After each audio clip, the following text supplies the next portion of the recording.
Olá pessoal, aqui na Praia do Rosa, um ventão, né?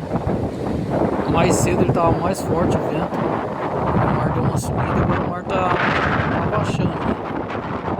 Mas ele subiu pra cima, veio pra cima, o vento, né? Por causa do vento nordeste, muito forte. Geralmente ele sobe mais com o vento sul, né? Mas geralmente ultimamente tá subindo